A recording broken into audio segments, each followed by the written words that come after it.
बिस्मिल्लाहिर्रहमानिर्रहीम। अस्सलाम वालेकुम प्यारे बच्चों, मैं हाजी नसीर इलियास और इस वीडियो में हम करने जा रहे हैं जी मुआशियात इकनॉमिक्स क्लास दहम की।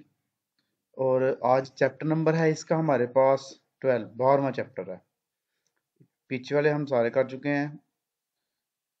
तो इस चैप्टर में हमारे पास है सरकारी मालियात। इसके हम चैप्टर के जो पीछे हैं वो वाले शॉर्ट सवाल करेंगे और जो अहम बन सकते हैं जितने भी वो वाले करेंगे।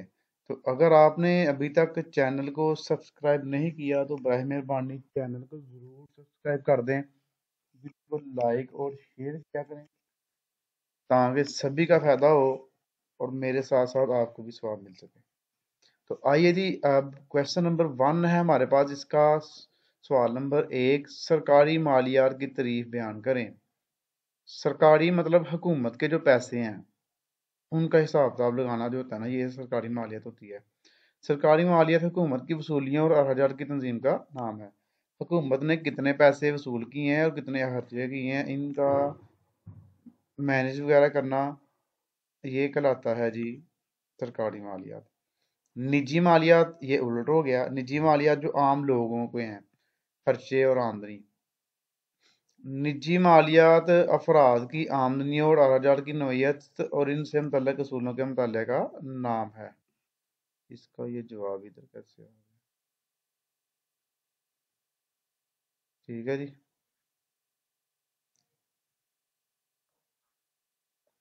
उसके बाद हमारे पास है नीचे वाला क्वेश्चन नंबर 3।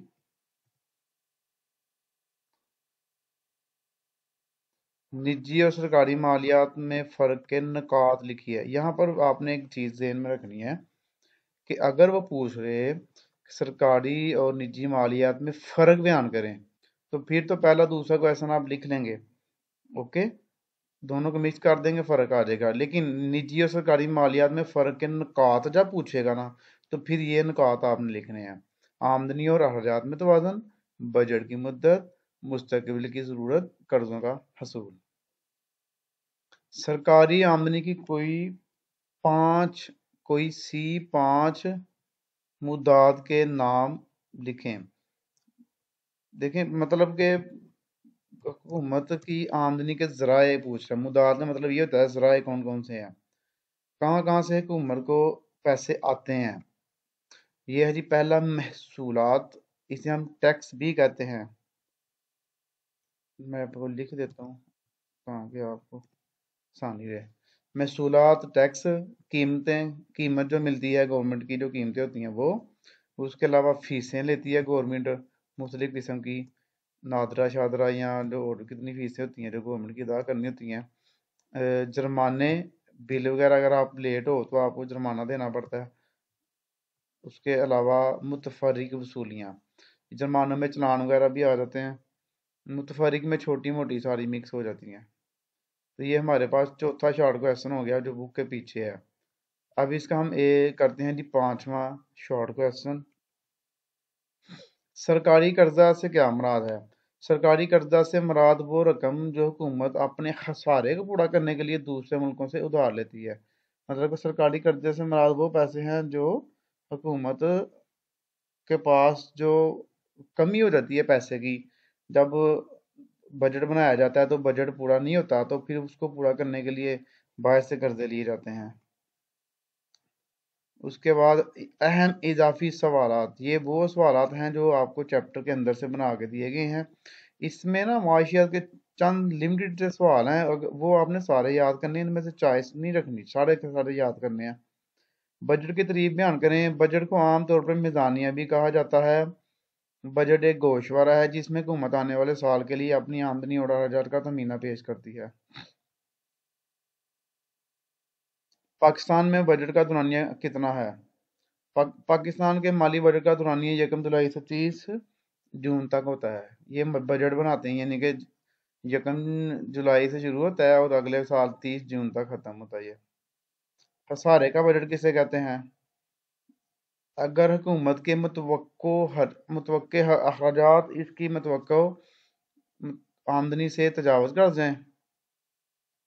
यानी कि अगर हुकूमत ने जितने अखराजात का एस्टिमेट लगाया था तो उसकी आमदनी से वो बढ़ गए हैं, खर्चे ज़्यादा हो गए, आमदनी कम होगी, तो इसे खसारे का तवाज़ुन कहते हैं। खसारे का बजट, खसारे का और तवाज़ुन नहीं, खसारे का बजट कहते हैं।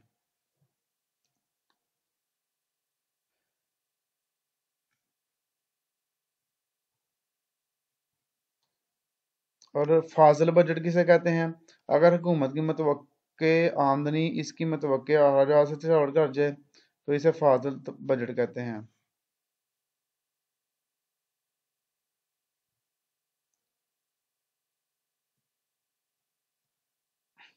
मतलब कि अगर आमदनी ज्यादा हो जाए, अखराजात कम हो जाए, तो फिर वो क्या हो जाता है जी, फाजिल पैसे बच जाते हैं।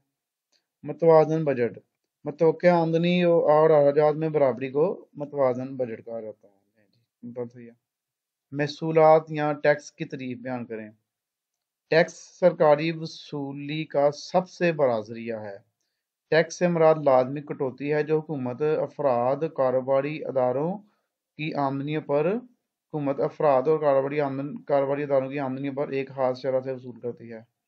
हुकूमत के अखराजात की मुदाद के नाम लिखें जी। अब ये सवाल यह है कि हुकूमत अपने खर्चे कहाँ कहाँ पे करती है, पैसे खर्चे कहाँ कहाँ से, इसको यानी कि कौन कौन से जराए है जहाँ पर हुकूमत ने खर्चा करना होता है। तो पहला जी दफा है। दफा सबसे ज्यादा हमारा जो बजट है ना, वो फौज पे लगता है, दफा पे। इसलिए तो पाकिस्तान बचा हुआ है आजकल, फौज के सर पे ये बचा हुआ है। तो ये दफा है पहला।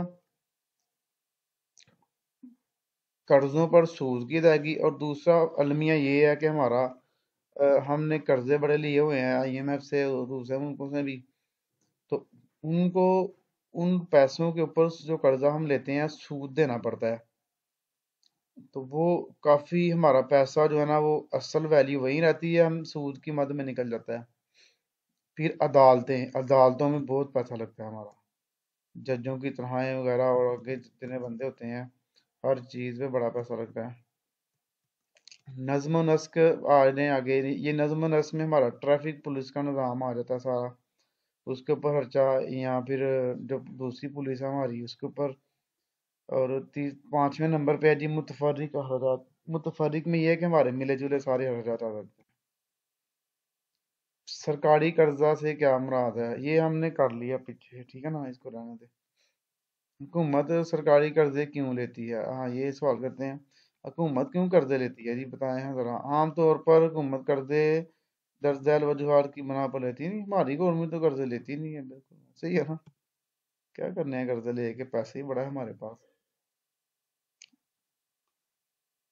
बजट के हिसारे को पूरा करने के लिए जब बजट बनाया जाता है तो बजट में खर्चे बढ़ जाते हैं, आमदनी कम हो जाती है, तो फिर वो जो पैसे कम होते हैं वो किसी से उधार लेके तो काम चलाते हैं, बाद में देना भूल जाते हैं।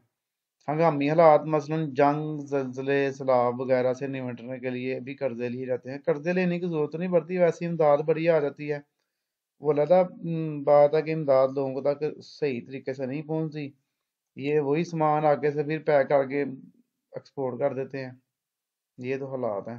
तरक्याती मंसूबों की तकमील के लिए, जो हमारे तरक्याती मंसूबे होते हैं जो हमने शुरू किए होते हैं, अगर उनमें पैसा कम हो जाए तो फिर भी कर्जा लिया जाता है। रफ़ाए आमा के कामों को मुकम्मल करने के लिए, रफ़ाए आमा मतलब लोगों के जो फ़ायदे के लिए जो काम होते हैं, बैन अवी अदायगियों में सहारे को दूर करने के लिए, अगर दूसरे मुल्कों में पेमेंट करनी है तो उसको पूरा करने के लिए भी आपको सारा पूरा करने के लिए कर्जा लेना पड़ेगा। ले जी, चैप्टर नंबर जो 12 है पूरा हो गया। नीचे आपको बाब नंबर 13 नजर आ रहा होगा, माशी तरक्की। इसके बाद ये वाले दो चैप्टर रह गए, वो करेंगे तो फिर माशियात के गैस कंप्लीट हो जाएंगे। अगले अगले चैप्टर जो है ना, आड़ी उनके बड़े थोड़े थोड़े सवाल हैं, वो बन ही नहीं थे। तो मैंने अक्सर पेपर देखे हैं, इसका पेपर भी नहीं आपको मिलेगा ऑनलाइन। तो वो उनमें से ही ज्यादातर इनमें से ही सवाल आए हुए हैं, कोई भी एक ऐसा सवाल नहीं होगा जो आपको ना आता हो, बल्कि कोई भी ऐसा सवाल ना होगा जो इनमें से पेपर में भी ना आया हो। ये भी आप चेक कर लीजिएगा। तो आपने इस चैनल को जरूर सब्सक्राइब करना है, वीडियो को लाइक करना है, शेयर करना है और अपनी दुआ में याद रखना है।